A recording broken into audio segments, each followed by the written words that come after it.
Brought to you by Life is so sleek in my kitchen. अब life करा enjoy. Authorized distributor for Nepal, Kitchen Concepts Private Limited. अब खाऊं Y आलू तामाको स्वादमा स्वाद खोजे जस्तो सुगन्ध रोजे जस्तो। ब्रिज सिमेन्ट सॉलिड टेक्नोलोजीले बन्छ सॉलिड सिमेन्ट।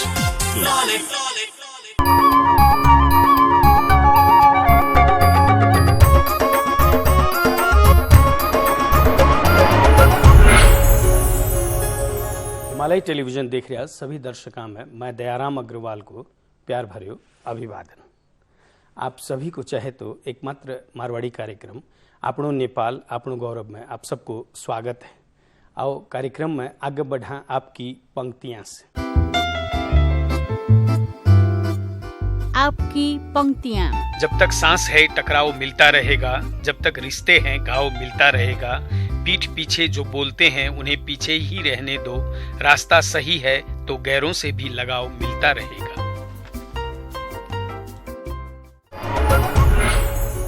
अब आगे आज का अतिथि से बातचीत। अभी भी आप नेपाल में रहनिया सभी कोई न कोई तरह से अभाव में हाँ, और मधेशवादी दल आपकी तरफ से आंदोलन में है तो सत्ता पक्ष आपकी बात कर रही है। यही सब विषय में बातचीत करने के लिए संघीय समाजवादी फोरम नेपाल का अध्यक्ष उपेंद्र यादव आज अपना अतिथि है। इना से समसामयिक विषय पर बातचीत करांगा। आओ कार्यक्रम में इना को स्वागत करा। कार्यक्रम में आपका स्वागत। धन्यवाद। और सबसे पहले आपके जन्मदिन में बहुत बहुत शुभकामना। बहुत बहुत धन्यवाद। आजकल तो खाना खाने की भी फुर्सत नहीं मिल रही होगी। फुर्सत निकलता है कभी कभी। और अब जैसे आप तो पार्टी के अध्यक्ष भी हैं, अभाव तो सिर्फ जनता के लिए ही होगा? आप नेतागणों के घरों में तो खाना गैस पे ही बन रहा होगा। नहीं, ऐसा नहीं है। हम लोग भी जनते के साथ में हैं, जनते में ही हैं। समस्या सबका है।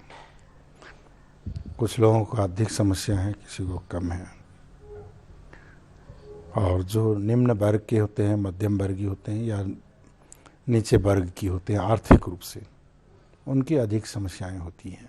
कोई भी आंदोलन का जब नेतृत्व कर रहे नेता जनता से हमेशा यही कहते हैं कि हम लोग आपके अधिकारों के लिए लड़ रहे हैं, और दूसरी तरफ जनता जो है सत्ता पक्ष और आंदोलनरत पक्ष दोनों के बीच में पिस रही होती है। ऐसा कोई उपाय नहीं है क्या जो कि लाठी भी मर जाए और मतलब सांप भी मर जाए और लाठी भी ना टूटे? देखिए, इसमें क्या है कि अगर सत्ता पक्ष कहीं भी दुनिया में, संसार का ऐसा कोई मुल्क नहीं है जहां आंदोलन न हुआ हो, क्रांतियां न हुई हो, जहां परिवर्तन न हुआ हो। ऐसा मुल्क मुझे याद नहीं है इस संसार में। जितना भी मुल्क है, जितना भी मुल्क पैदा हुआ है, नए नए मुल्क, बहुत बड़ी बड़ी आंदोलन, युद्ध, क्रांतियों से हुआ है। ये ह्यूमन नेचर है। लेकिन अगर राज्य पक्ष जो सत्ता और शक्ति संचालन करते हैं, वह अगर अपने जनता के साथ विभेद ना करे, अन्याय ना करे, सत्ता के बल पर अत्याचार ना करे और जनता के साथ जनता की आवाज़ों को कदर करते हुए आगे चले, तो समस्याएं जनता, सत्ता पक्ष, राजनीतिक शक्तियाँ मिल के मुल्क का हल कर सकती है, जैसी भी समस्याओं को। ये एक रास्ता है जो आपका मनसाय जो है। लेकिन जब सत्ता यह सोचे कि हम सत्ता में हैं, बाकी जो हमारे दास हैं, या ये हक हमारा है बाकी लोगों को नहीं देंगे, अगर सत्ता अपने ही देश की जनताओं से भाषा के आधार पर, जातियों के आधार पर, वर्गों के आधार पर, क्षेत्रों के आधार पर असमानता और विभेद करती है, और जनता को उनके अधिकारों, उनके अवसर और न्याय प्राप्ति से जब वंचित होती है, तो पहले जनता आवाज़ उठाते हैं। जनता का प्रतिनिधि तो पार्टियां ही होती है ना। वो आवाज़ उठाते, नहीं मानता है, अल्टीमेटम देता है, नहीं मानता है, शांतिपूर्ण तरीका से कहता नहीं मानता है, तब वहाँ विद्रोह शुरू हो जाता है। और विद्रोह को संबोधन जिस राज्य ने किया तो वो मिल के आगे बढ़ा। जिसने संबोधन नहीं किया वह राज्य, वह देश दुनिया में ध्वस्त होकर चला गया। तो ये क्या होता है कि अगर समय पे, यही सबसे बड़ी मुश्किल है कि समय पे जो सरकार और सत्ता चलाते हैं, वहाँ की जो सत्ता होती है वह जनता की आवाज़ को समय में समझे और उसका कदर करे, उसे संबोधन करे, उसके साथ मिलकर चले, तो विद्रोह, विग्रह, युद्ध ये सब नहीं होगा। तो आपकी बातों से ये समझा जाए क्या कि नेपाल की पिछले इतिहास से जितनी भी सत्ताएं रही हैं वो समय पर समझ नहीं पाई, इसलिए ये आंदोलन होते रहे? उन्होंने जनता की तत्कालीन अवस्था में जनता की कदर नहीं की। जनता को अधिकार देने के बजाय उसके ऊपर लाठियां, डंडा और गोलियां बरसाने लगी। जैसे नेपाल में राणाओं ने क्या एक स्कूल खोला था, चिनियालाल सिंह महावीर इंस्टीट्यूट, उसे मृत्यु दंड दिया। भाई स्कूल क्यों खोल रहे हो? लोगों ने कहा था भाई हमें बोलने का हक दो, तो 4 लोगों को फांसी लटकाया, मारा। तो क्या होता है कि जनता हक मांगे और शासक जो है उसके मृत्यु दंड दे, उसे गोलियां चलाए, तो जनता तो बिना हक लिए छोड़ती नहीं है दुनिया में। वहाँ विस्फोट हुआ। पंचायत काल में यही हुआ, निर्दलीयता थी, दल पे, वाक स्वतंत्रता पे प्रतिबंध लगाया था, उसके विरुद्ध जनता उठे, वो धराशायी हो गई। फिर राजतंत्र भी धराशायी हो गई। हर एक परिवर्तन, चाहे नेपाल में हो, चाहे भारत में हो, चाहे अमेरिका में हो, जहाँ भी जिस भी मुल्क में दुनिया। दिल्ली से आए भी करीब 1 महीना होने को जा रहा है। इस दौरान में हमेशा बीच बीच में समाचार आते रहे, संकेत आते रहे कि 2-4 दिन में सब कुछ ठीक हो जाएगा, लेकिन एक नेपाली में शब्द है हलो। हलो कहाँ अटका हुआ है? देखिए, ये अफवाहें राज्य के द्वारा फैलाया गया, चाहे वो प्रचंड जी हो, चाहे ओली हो, चाहे कांग्रेस हो, ना 2-4 दिन में ठीक हो जाएगा, 2-4 दिन में ठीक हो जाएगा, कहकर उन्होंने जनता को ठगता रहा। हलो वहीं पर अटका है जहाँ ये जो शासक वर्ग, शासक जाति के लोग हैं, खास करके पहाड़ के जो उच्च जाति और उच्च वर्ग के लोग जो इस सत्ता को अपने हाथ में है, जिनके पास राजनीतिक शक्तियाँ, आर्थिक शक्तियाँ, प्रशासनिक शक्तियाँ, जिनके हाथ में जिनका आधिपत्य है, वहाँ उस जगह मधेश के लोग चाहता है हमारा हिस्सेदारी हो, पहाड़ के जनजाति आदिवासी लोग चाहता है हमारा हिस्सेदारी हो, दलित लोग चाहता है हमारा हिस्सेदारी हो, हमारी भाषा की मान्यता हो, और जो अन्य थारू या मुस्लिम, अन्य सीमांतकृत समुदाय, वो चाहता हमारा भी हक हो, हमारी भागीदारी, हमारा पहचान, हमारा हक होने। लेकिन यहाँ के शासक वर्ग कहता नहीं, तुम्हें हक देंगे तो देश टुकड़ा हो जाएगा, यानी मधेसियों को हक देंगे तो देश टुकड़ा हो जाएगा, भारत खा लेगा। फिर क्या कहते हैं, जनजातियों को हक देंगे तो देश टुकड़ा हो जाएगा, ये अराष्ट्रीय है, ये अपराधी हैं, ये लोग विदेशी हैं, ये हैं, वे हैं, करते रहते करके वहाँ वो जनता को हक देना नहीं चाहती है। और नेपाल में मधेसियों के ऊपर, आदिवासी जनजातियों के ऊपर, दलित, महिला, मुस्लिम या थारू या अपने ही उनके सगोत्री खस आर्य जो कहते हैं, उनके खस जाति अलग है, जो आपको खस क्षेत्रीय हैं, उनके ऊपर भी वो भी भेद में है। तो इतनी बड़ी 2/3 से ज़्यादा बड़ा संख्या को आप देश के नीति निर्माण, शासन प्रशासन में भागीदारी और साधन स्रोत में पहुंच में नहीं रखेंगे, और ये चाहेंगे कि हम मुट्ठी भर लोग जो है अकेले शासन करेंगे, ये जो चाह रहे हैं वो चाहना ही मूल जड़ है समस्या का। और वही चाहना को परिपूर्ति के लिए अभी नेपाल में संविधान बना है। वैसे आज तक 6 संविधान भी वैसा ही था, लेकिन लोगों का आशा था कि संघीय गणतंत्र नेपाल में सबका हक मिलेगा। तो इसका मतलब अभाव ही अभाव के बीच में दशहरा तो गया ही, दिवाली गई, जाड़ा जैन तेन जा रहा है। देखिए, ये क्या होता है, जो गरीब वर्ग होते हैं ना, शोषित जनता होती है ना, संघर्षी उनका दिवाली और क्या बोलते हैं दशहरा और तिहार होता है। एक बार रशिया में रशियन रेवोल्यूशन लीडर थे लेनिन, उन्होंने कहा था कि शोषित जनता का संघर्ष जो होता है वो तिहार होता है, त्यौहार होता है, क्योंकि उससे वो प्राप्त करते हैं मुक्ति को। तो जनता का त्यौहार तो ये, हाँ, शासक वर्गों ने तो जनता के लाश के ऊपर दीपावली मनाई थी ना। संविधान जिस दिन घोषणा हुआ था, 37 आदमी का लाश पड़ा हुआ था, गोलियां चल रही थी, उसके ऊपर इन लोगों ने दीपावली मनाई। दुनिया में किसी भी देश में एक आदमी मर जाता है तो वहाँ शोक की बातें होती है। ये 47 आदमी नेता लोग को मार करके दीपावली तो मनाए थे। इस देश का दीपावली का तरीका भी अलग है। हाँ, अब जनता भी दिवाली तब आएगा जब जनता जो 250 वर्षों से उनके ऊपर शोषण, उत्पीड़न, दमन, अपमान, हिंसा जो राज्य के द्वारा लादते हुए आया है 250 वर्षों से, वह जिस दिन खत्म होगा, जिस दिन समावेशिता लोकतंत्र होंगे, जिस दिन सभी भाषा, भाषी, वेशभूषा के लोगों की समान भागीदारी होगा, जिस दिन राज्य सबों का होगा, जनता की खुशहाली तो तब आएगी ना। तो वो दिन आने में अब कितने दिन बचे? देखिए क्या है कि ये पुरानी जो व्यवस्था है अभी, और ये जो सोच और चिंतन है, जिस सारा चीज को हम अपने ही मुट्ठी में रखें, यह चिंतन यह राज्य सबों का है, देश सबों का है, और चाहे जो वेशभूषा भाषा वाले लोग हों, यह सब नेपाली नागरिक है। उनकी भाषा, उनकी पहचान का सम्मान, उनकी भागीदारी सभी जगह हम देंगे। यह सभी जगह सबों का भागीदारी होनी चाहिए।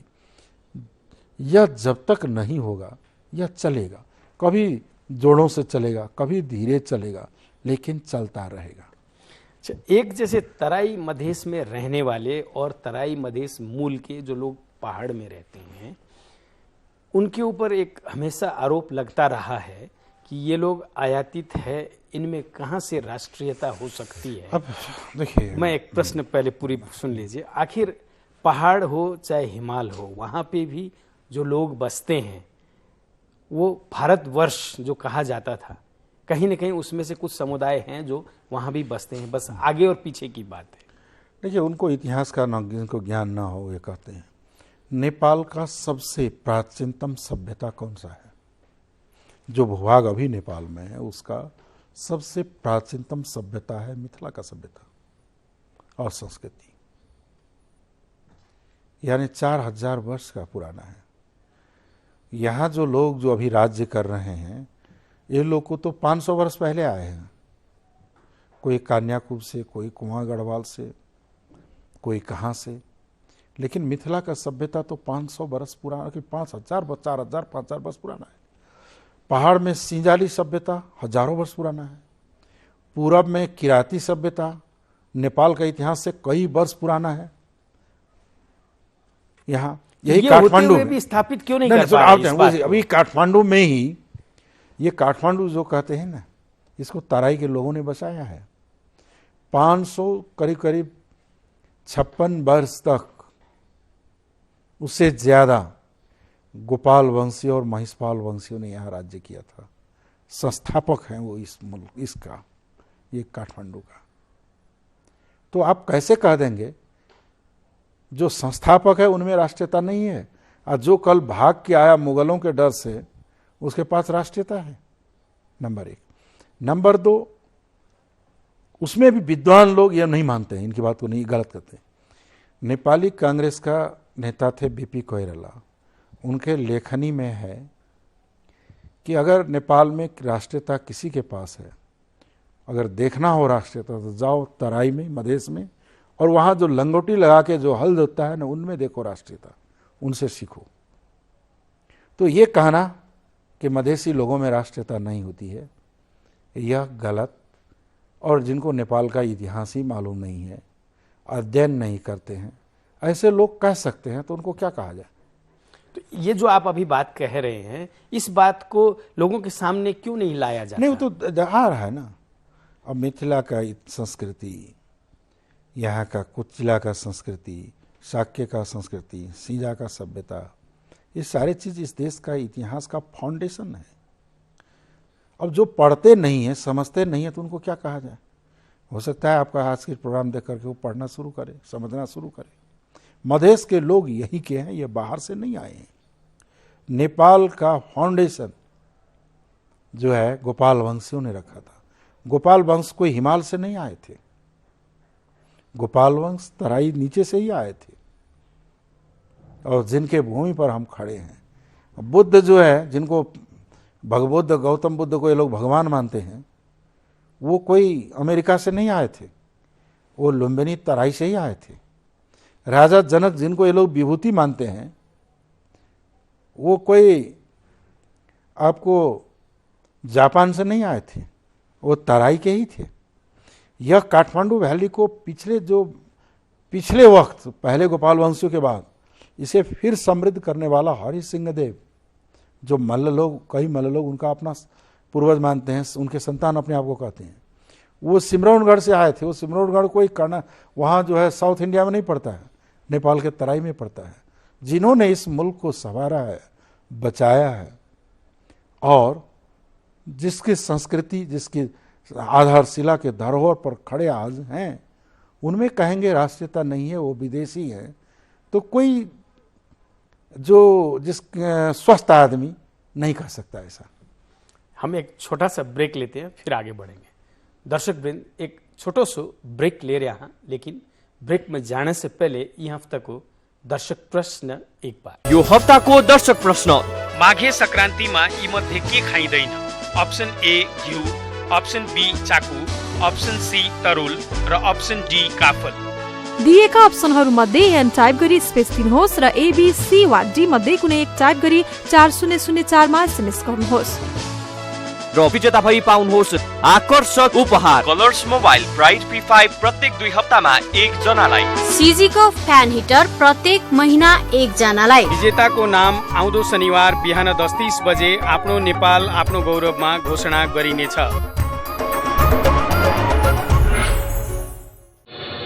Brought to you by Life is so sleek in my kitchen. अब लाइफ करा enjoy. Authorized distributor for Nepal, Kitchen Concepts Private Limited. अब खाऊं वाई आलु तामाको स्वादमा, स्वाद खोजे जस्तो सुगन्ध रोजे जस्तो। ब्रिज सिमेन्ट, सॉलिड टेक्नोलॉजीले बन्छ सॉलिड सिमेन्ट। ब्रेक के बाद आप सबको फिर से स्वागत है। अभी आप बातचीत कर रहे हैं संघीय समाजवादी फोरम नेपाल का अध्यक्ष उपेंद्र यादव जी से, और इन बातचीत ने फिर से आगे बढ़ावा। ये एक तरफ 20,000 जो एनआरएन है उनको दोहरी नागरिकता मिल रही है, दूसरी तरफ लाखों मधेसी ऐसे हैं जिनको कुछ न कुछ कागजों के अभाव में नागरिकता नहीं मिली है, हमने सुना है। इस तरफ आप लोग क्यों नहीं बोलते? नहीं, हमारी लड़ाई हुई है इसमें। हमने पहले मधेश आंदोलन की लड़ाई लड़ी, समझौता हुआ, गांव-गांव में नागरिकता टोली भेजा गया, 22 लाख लोगों को नागरिकता दिलाया। फिर दूसरी बार लड़ाई लड़ी, 9 लाख लोगों को हमने नागरिकता दिलाया। ये लड़ाई हमारा है। इतना ही नहीं, आपने कहे कि इन लोगों का एक गलत सोच है दिमाग में। जो भारत में रहते हैं, सिक्किम में हो, दार्जिलिंग में हो या असम में हो, उन्हें ये लोग नेपाली दाजू भाई कहते हैं, जबकि वो लोग अपने आप को नेपाली नहीं कहते हैं, वो लोग भारतीय कहते हैं। लेकिन नेपाल के ये लोग उन्हें नेपालू दाजू भाई कहते हैं, जो विदेशी हैं।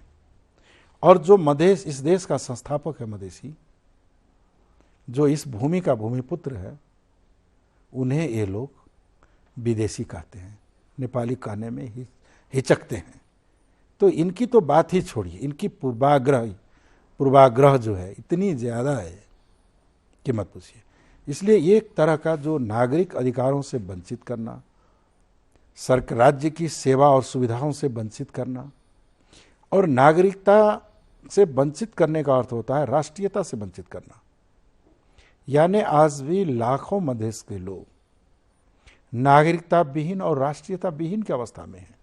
वो लोग तो नो मैंस लैंड के पीपल जैसा है ना, कि ना इधर के ना उधर के, वो जीवन है। इसी भेदभाव को खत्म करने की यह लड़ाई है, और यह राज्य की एक गलत नीतियां और गलत सोच यहाँ के शासक वर्ग का कारण अपने ही देश के लोगों को विदेशी समझना और विदेशियों को अपना दाजू भाई कहना, इनकी गलत चिंतन के कारण से है। लेकिन अभी आप जो कह रहे हैं अधिकार की बात, मैं एक चीज़ पूछना चाहूँगा, चाहे माओवादी जनयुद्ध का समय हो, उसके बाद संविधान बनाने के नाम का संक्रमण काल हो, या उसके बाद महाभूकंप, या फिर अभी का जो आंदोलन, इन सारी परिस्थितियों के चलते देश की आर्थिक अवस्था इतनी जर्जर हो गई है कि अगर देश ही समृद्ध न रहा तो इन अधिकारों का औचित्य रहेगा? देखिए, ये दो चीज जुड़ा हुआ है। समृद्ध कौन बनाते हैं देश को? दुनिया को बनाया किसने है? जनता ने बनाया है ना। जनता ही अगर अधिकार विहीन रहा, जनता अगर अवसर विहीन रहा, शोषित रहा तो फिर मुल्क बनाएगा कौन?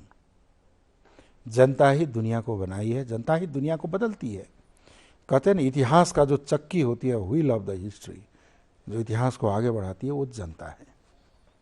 यह संसार जनता ने बनाया है, और वही अधिकार विहीन हो जाए तो बनाने वाला ही अधिकार विहीन हो तो फिर बनना दिक्कत होगा, नंबर एक। दूसरी चीज़ है कि वो मुल्क समृद्ध है जहाँ जनता ने अधिकार, अवसर और न्याय पाया है। वो देश शांत है, शांति, स्थिरता, समृद्धि वहाँ है जहाँ विभेद, असमानता नहीं है। परिवार में भी अगर लेंगे, जिस परिवार में विभेद हो, असमानता हो, कलह हो, तो परिवार कभी समृद्धि की ओर नहीं जा सकते हैं। उसी तरह देश में होता है। तो इसलिए हमें क्या है कि नेपाल, हमने दुनिया के बहुत सारे देश देखने के मौका मिला, लेकिन नेपाल के जितना सुंदर मैंने कहीं नहीं देखा। यहाँ इतनी जलवायु है, ठंडा, मध्यम और गर्म, उर्वरक भूमि, हरा भरा जंगल, इतनी नदी नालाएं, इतनी बड़ा प्रकृति ने दिया हुआ जड़ी बूटी, स्रोत, साधन, सब कुछ नेपाल के पास है। एक कहीं मुल्क में इतना कहीं नहीं है दुनिया में। फिर भी नेपाल आज दरिद्र से दरिद्रतम बन गया है। क्यों?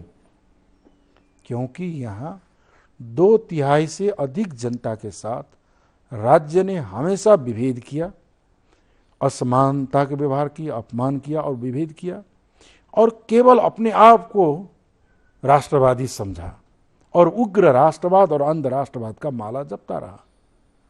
इसलिए 2/3 से जनता को अलग रख करके मुख्य धारा से कोई भी मुल्क तरक्की नहीं कर सकती है। अगर यह नहीं हुआ, अगर समावेशी लोकतंत्र होता, यहाँ अगर विभेद नहीं रहा होता, अगर यहाँ शासक वर्ग सबों को साथ लेके चला होता, तो नेपाल दुनिया का समृद्ध मुल्कों में से एक बनने की क्षमता इसके पास है। लेकिन गलत नीति, गलत चिंतन और गलत सोच और व्यवहार के चलते आज नेपाल संसार का दरिद्रतम मुल्क में आ रहा है। अब हम कार्यक्रम के करीब करीब अंत के तरफ हैं। नेपाल में बसने वाला जो मारवाड़ी समुदाय के प्रति आपकी क्या राय है, या यूं कहूं उनकी नेपाल राष्ट्र के प्रति की वफादारी में क्या कोई शक है? नहीं, देखिए, नहीं, हमें तो बड़ा खुशी है उसमें कि नेपाल में मारवाड़ी समुदायों ने यहाँ को बहुत बड़ा योगदान दिया है। आज लाखों लोगों को रोजी रोटी दी है, उद्योग धंधा व्यवसाय उन्होंने स्थापित की है। देश को बनाने वाला इन्वेस्टर के रूप में, लगानीकर्ता के रूप में, व्यवसायी के रूप में उनका बहुत ही महत्वपूर्ण भूमिका है। करदाता के रूप में अगर वो समुदाय और औद्योगिक व्यापारिक समुदाय हैं जो इस मुल्क को समृद्ध बना सकते हैं, ये उनके पास क्षमता है। और वो जो यहाँ आए, जो यहीं के हो गए, वो यहाँ के ही हैं, उन्हें वो हमारे ही जैसे हैं। जो बाहर के हैं लेकिन यहाँ आके रह रहे हैं, यहाँ जो कारोबार कर रहे हैं, उनको वो स्वागत योग्य है। हम तो चाहते हैं कि बहुत सारे लोग आए और यहाँ काफ़ी इन्वेस्टमेंट करें। व्यापार, उद्योग, व्यवसाय जब तक आगे नहीं बढ़ेगा तो गरीब मुल्क तो कंगाल ही रह जाएगा ना। इस कंगाल से दूर करने के लिए यहाँ का औद्योगिक और व्यावसायिक वर्ग का बहुत बड़ा भूमिका रहा है कम करने में। नहीं तो ये मुल्क तो भिखमंगों से भिखमंगा, भिखमंगों से भी भिख मांगना पड़ता, ऐसा मुल्क हो जाता। उसमें मारवाड़ी समुदाय का अहम भूमिका रहा है, जिसका कदर हम करते हैं। अब जाते जाते हमें एक बताइए, कहावत है भाई फूटे गंवार लूटे, मधेसी पार्टियों के साथ यही हुआ? देखिए, मधेश के पार्टी लोग का विभाजन से चुनाव में नकारात्मक प्रभाव पड़ा, परिणाम प्रतिकूल हुआ है, यह है। लेकिन क्या है कि राजनीति जहाँ बहुदलीय राजनीति है, दलगत राजनीति में टूट फूट, फिर जुटना, फिर टूटना, ये चलता रहता है। लेकिन मूल बातें हैं कि अपने लक्ष्य की प्राप्ति की ओर कितने ईमानदारी के साथ आगे बढ़ रहा है, यह महत्वपूर्ण बात है। आपने हमारे इस कार्यक्रम को समय दिया, इसके लिए मैं आपका आभारी हूं, और आशा करते हैं नेपाल की जनता जो आज के दिन अभाव में जी रही है, वो अभाव के दिन जल्द से जल्द खत्म हो जाएंगे। धन्यवाद। दर्शक वृंद, अभी आप बातचीत कर रहा था उपेंद्र यादव जी से। इना की बातचीत आप लोग सुनिया और इन पर जरूर से गौर करोगा। इतनों कहते हुए अब जाते जाते यो हफ्ता को प्रश्न फिर से एक बार। यो हप्ताको दर्शक प्रश्न, माघे संक्रान्तिमा यी मध्ये के खाइँदैन? अप्सन ए घिउ, अप्सन बी चाकु, अप्सन सी तरुल र अप्सन डी काफल। दिएका अप्सनहरूमध्ये एन टाइप गरी स्पेस दिनुहोस् र एबीसी वा डी मध्ये कुनै एक टाइप गरी 4004 मा एसएमएस गर्नुहोस् र विजेता भई पाउनुहोस् आकर्षक उपहार। कलर्स मोबाइल प्राइड P5 प्रत्येक 2 हप्तामा 1 जनालाई, सिजीको फ्यान हिटर प्रत्येक महिना 1 जनालाई। विजेताको नाम आउँदो शनिबार बिहान 10:30 बजे आफ्नो नेपाल आफ्नो गौरवमा घोषणा गरिनेछ। आज के लिए यो कार्यक्रम इतना ही। अगले शनिवार फिर नई सामग्रियां के साथ उपस्थित रहूंगा। तब तक के लिए मने इजाजत दो। और इन कार्यक्रम के बारे में आपकी कोई भी सलाह सुझाव प्रतिक्रिया हो है तो मेरे से टेलीफोन संपर्क कर सको हो 98 498 23 804 में, या ईमेल संपर्क कर सको हो आपनो नेपाल@himalaytv.com पर। और अब आप फेसबुक संजाल में भी हाँ आपनो नेपाल पेज में जाकर के सारी जानकारी ले सको हो। और पुराना एपिसोड देखने के लिए यूट्यूब में लॉग ऑन कर सको हो। और अब आप लोग माने ट्विटर में भी फॉलो कर सको।